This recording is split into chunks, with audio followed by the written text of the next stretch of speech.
हाँ, उन्होंने कहा कि चुनाव आयोग को प्रभावित किया जाता है। चुनाव आयोग को हम लोग प्रभावित नहीं करते हैं। इस देश के प्रधानमंत्री आदरणीय नरेंद्र मोदी जी की सरकार कभी किसी संवैधानिक संस्थाओं के कार्यकलाप में कोई हस्तक्षेप नहीं करती है। आप करते थे। अरे वाह भाई वाह, आप कुछ बता दें।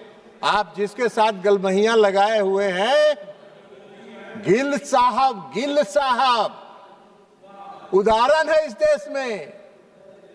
गिल साहब मुख्य चुनाव आयुक्त थे और मुख्य चुनाव आयुक्त से हटते राज्यसभा में पहुंच गए और कांग्रेस सरकार में मंत्री बन गए। और आप कह रहे हैं प्रभावित करते हैं। कोई उदाहरण है क्या? कोई उदाहरण है कि मोदी जी की सरकार में किसी संवैधानिक संस्था में बैठे लोगों को राजनीतिक रूप से कहीं से जोड़ा गया हो? नहीं है। ये काम आप करते थे। उसके आगे भी क्या बता देंगे कि जो सर्वोच्च न्यायालय में बैठे हुए एक जज थे, उनको भी राज्यसभा में लाए थे, कांग्रेस पार्टी ने लाया था। तो इसलिए वो छोड़ दीजिए। ये काम आपका है और ये काम मुख्य तौर पर आपका नहीं है। आप तो नहीं है, आप बेकार उसमें कर रहे हैं। उनके साथ ज्यादा मत सटिए, नहीं तो बिहार में जो हालत हुआ है वही वहां भी होगा। तो इसलिए उधर मत सटिए, थोड़ा दूरे रहिए, डिस्टेंस बना के रखिए। तो इसलिए महोदया, हम कह रहे हैं कि मनीष तिवारी जी ने चुनाव आयोग पर, हमारा काम नहीं है वो। ये संसद पर चुनाव आयोग के कार्यकलाप पर चर्चा नहीं हो सकती है, लेकिन फिर भी बोल रहे हैं। विद्वान है तो बोल रहे हैं।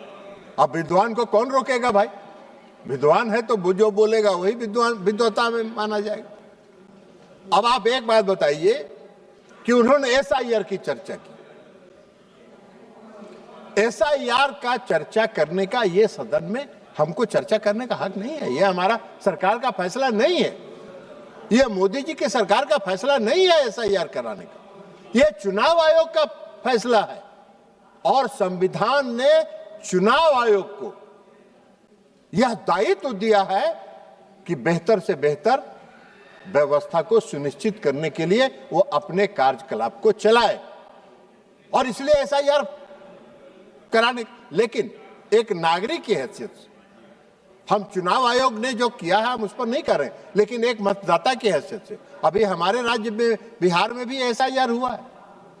तो एक नागरिक की हैसियत से हमको जो अनुभव है कि अगर स्पेशल इंटेंसिव रिवीजन अगर चुनाव आयोग कर रहा है किसी भी दृष्टिकोण से, वह गलत नहीं है, वो 100% सही है। क्या कहा है चुनाव आयोग ने?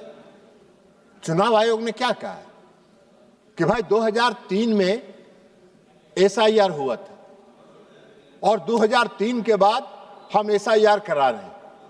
2003 के बाद जो लोग मतदाता सूची में आए हैं उनको 11 विकल्पों के साथ इस देश के हम नागरिक हैं, हम इस देश के नागरिक हैं, इससे संबंधित एक प्रमाण पत्र जमा करिए। हम अगर इस देश के नागरिक हैं और हमको चुनाव आयोग कह रहा है कि आप नागरिकता का अपना प्रमाण पत्र दीजिए, तो हमको क्या दिक्कत होगी? हमको क्यों परेशानी होगी? मैंने भी इस बार एसआईआर हुआ, हमने भी फॉर्म जमा किया, सारे प्रमाण पत्रों के साथ हमने किया।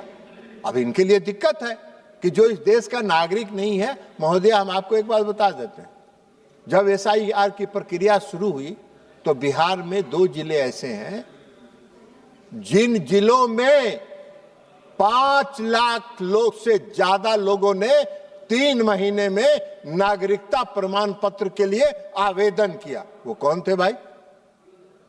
कौन थे वो कौन थे? और अगर ऐसे लोगों को सत्यापित करने का काम चुनाव आयोग कर रहा है तो चुनाव आयोग क्या कर रहा है? एक नागरिक की हैसियत से हम इस बात को कह सकते हैं। 11 विकल्प में आपको एक विकल्प भी दे सकते थे। यह चुनाव आयोग का दायित्व है और फिर आप एसआईआर पर चर्चा कर रहे हैं। एसआईआर पर तो सारा मामला सुप्रीम कोर्ट में बहस हो चुका, तो फिर यहां काहे के लिए बहस कर रहे हैं? आप मनीष तिवारी जी वरिष्ठ अधिवक्ता है, सुप्रीम कोर्ट में वो सारा तर्क आप जाके रखते, लेकिन नहीं किया आपने। आप एसआईआर का चर्चा कर रहे हैं, आप ईवीएम का सवाल उठा रहे हैं। इलेक्ट्रॉनिक वोटिंग मशीन, जरा मनीष तिवारी जी को यह भी बताना चाहिए था कि डॉक्टर मनमोहन सिंह 10 वर्षों तक इस देश के प्रधानमंत्री रहे। किस चुनाव प्रणाली से वो जीत कर यहां आए थे और यूपीए की सरकार में, संसद में सरकार चला रहे थे 10 वर्षों तक? इसी ईवीएम प्रणाली से। इसी ईवीएम प्रणाली से आप अगर 10 साल तक सरकार चला लिए, आपको अगर 10 साल तक बिहार देश की जनता ने आपको अगर सत्ता में बैठा दिया तो ईवीएम ठीक है, और लगातार प्रयास करने के बाद भी आपको जनता स्वीकार नहीं कर रही है तो ईवीएम गलत है। अरे आप ईवीएम के बजाय आप बूथ लूटने का उपाय चाहते हैं। बैलेट जो था वो बूथ लूटने का हथकंडा था, जिसको चुनाव आयोग ने और इस देश की चुनाव प्रणाली से हटा दिया गया, और यह एक सही निर्णय था निष्पक्ष चुनाव कराने की दिशा में। आप ईवीएम पर सवाल उठाते हैं। आप पश्चिम बंगाल जीत जाते हैं तो ईवीएम सही है, आप हिमाचल में जीत जाते हैं तो ईवीएम सही है, आप कर्नाटक जीत जाते हैं तो ईवीएम सही है, आप तेलंगाना जीत जाते हैं तो ईवीएम सही है। जैसे ही आप महाराष्ट्र हारते हैं ईवीएम गलत हो गया, जैसे ही आप हरियाणा हारते हैं ईवीएम गलत हो गया, आप बिहार हारते हैं ईवीएम गलत हो गया।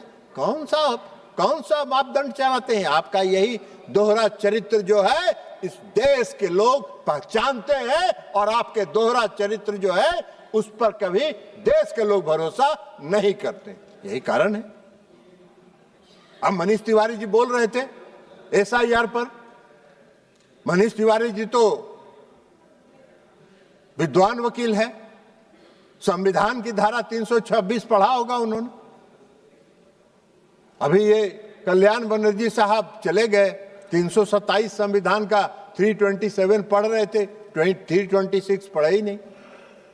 326 में संविधान के 326वें धारा में लिखा हुआ है, इस देश का जो नागरिक होगा वही इस देश का मतदाता होगा, और चुनाव आयोग ने कहा कि आप इस देश के नागरिक हैं, इसको प्रमाणित करिए, तो गलत हो गए। तो संविधान की प्रावधानों के विपरीत आप चर्चा कर रहे हैं, आप संविधान के प्रावधानों के खिलाफ बोल रहे हैं। आप चाहते हैं कि संविधान के प्रावधानों के विपरीत आपकी मनमानी से यह चले। आप किसी भी प्रकार प्रकार जितना हथकंडा हो सकता है सब हथकंडा अपना के किसी तरह सत्ता पाने के लिए पूरा जुगाड़ कर रहे हैं, पूरा अभियान चला रहे हैं, लेकिन इस देश की जनता आपको स्वीकार ही नहीं कर रही है। वो जान रही है कि आप में कुछ है ही नहीं, कुछ बचा ही नहीं है, तो अब आप क्या करिएगा? तो इसलिए संविधान की धाराओं के खिलाफ वो कर रहे हैं। अब सवाल ये नहीं है, हम चुनाव सुधार पर चर्चा कर रहे हैं, लेकिन इन सबों का विपक्ष के जितने नेता हैं सबों का भाषण हमने सुना। सबों का भाषण चुनाव सुधार करने के बजाय चुनाव की जो वर्तमान सर्वश्रेष्ठ प्रणाली है उसको कैसे तहस नहस कर दिया जाए, उसको कैसे प्रभावित करने का रास्ता खोल लिया जाए, इसकी चर्चा कर रहे हैं। आप ईवीएम की चर्चा कर रहे थे, मनीष तिवारी जी कह रहे थे वोट देता है पता नहीं चलता। अरे भाई, आप वोट नहीं दिए क्या? हम लोग भी वोट दे के आ रहे हैं। अभी ईवीएम जब आप बटन दबाते हैं तो वीवीपैट दबता है, और वीवीपैट का जो सिग्नल है वो बताता है कि आपने किसको वोट दिया, और तब उसके बाद आप बूथ से बाहर निकलिए। आप क्या बात कर रहे हैं? कौन सा कुतर्क कर रहे हैं? हम सब लोग अभी दे के आए हैं।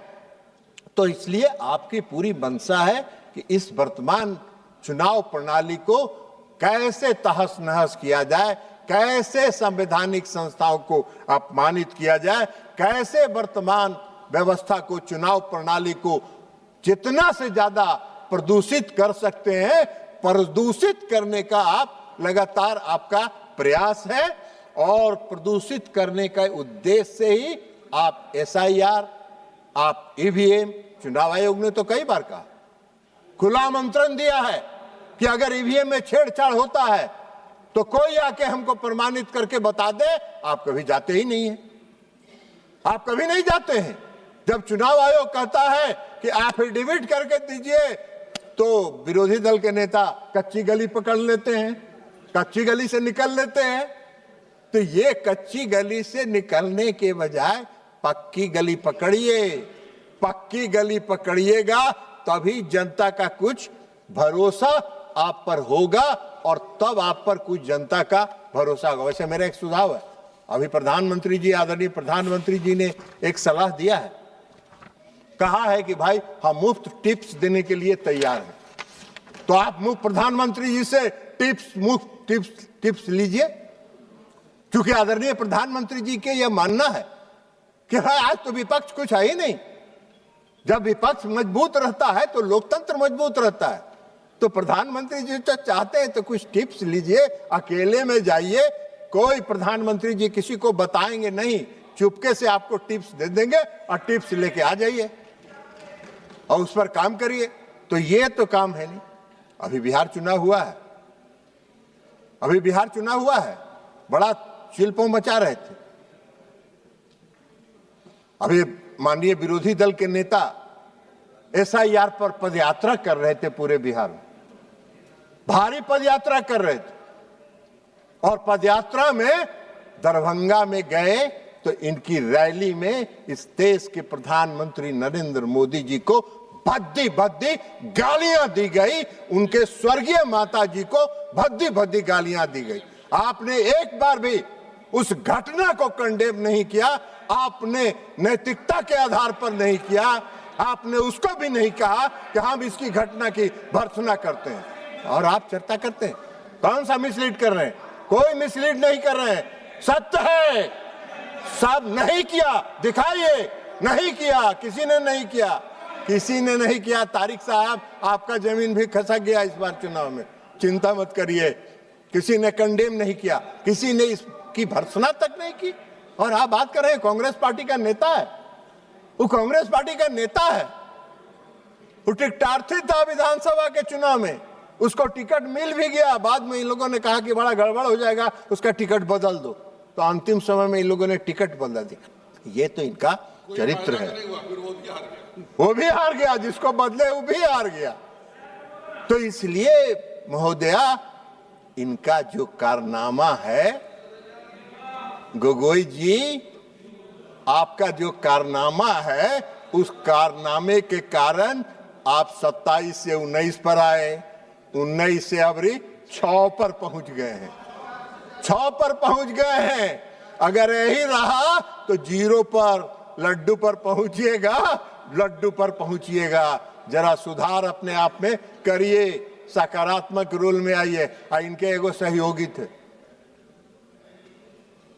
पूरा अपना शपथ ग्रहण का तिथि घोषित कर दिए कि फलना तारीख को हम शपथ ग्रहण लेने के लिए राजभवन जा रहे हैं। स्वघोषित मुख्यमंत्री अपने को बना दिए।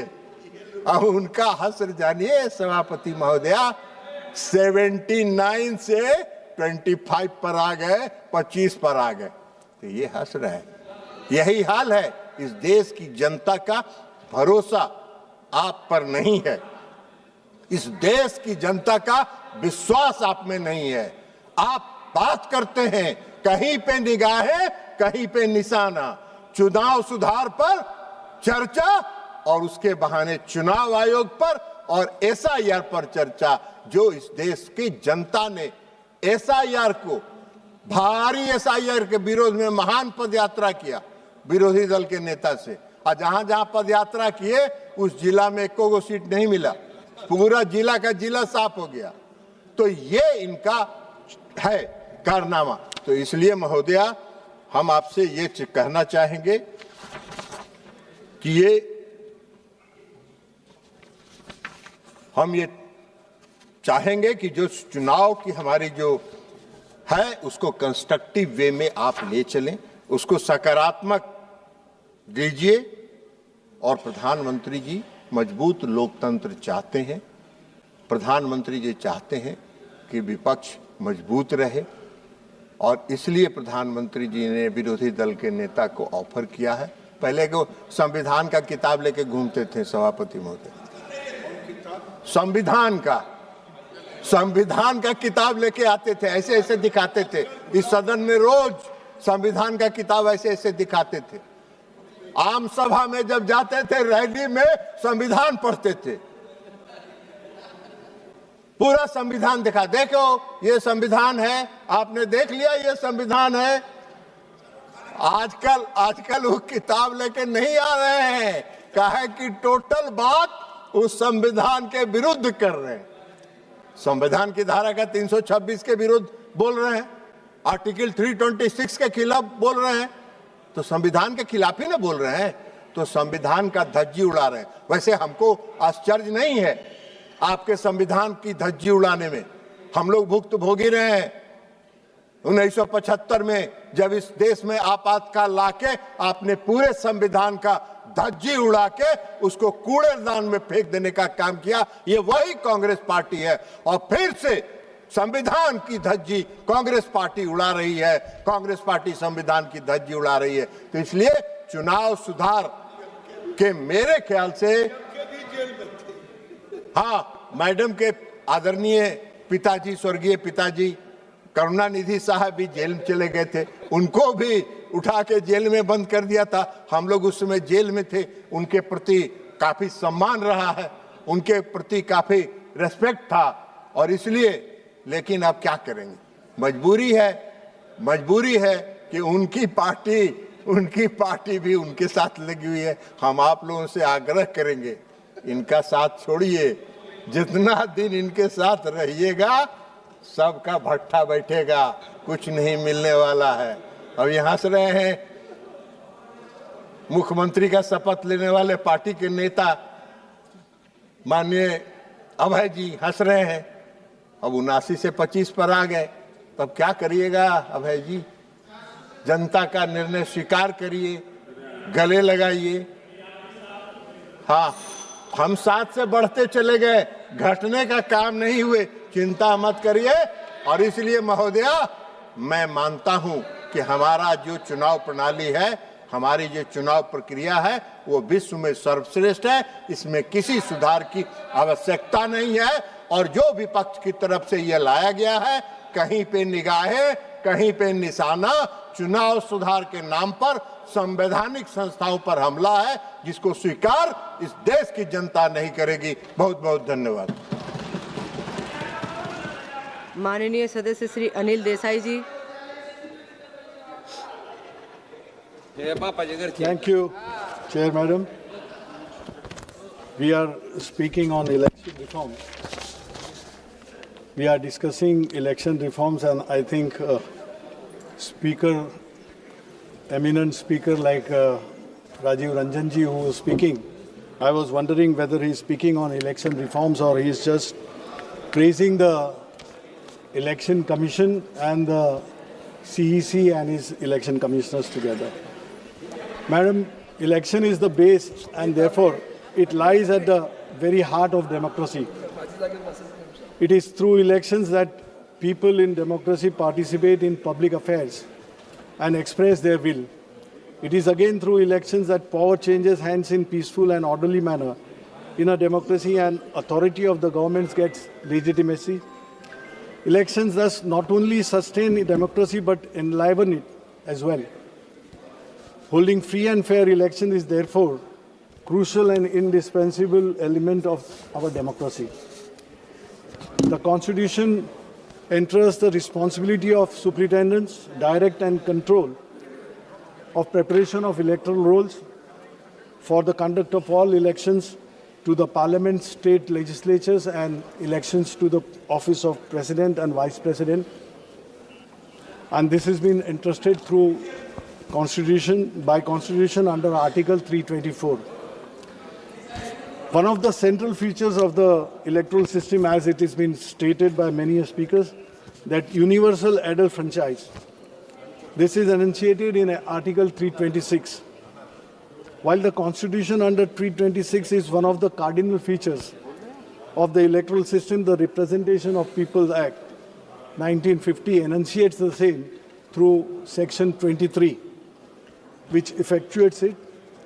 There should be an electoral roll for every territorial constituency for election to the either House of the Parliament or to the state legislature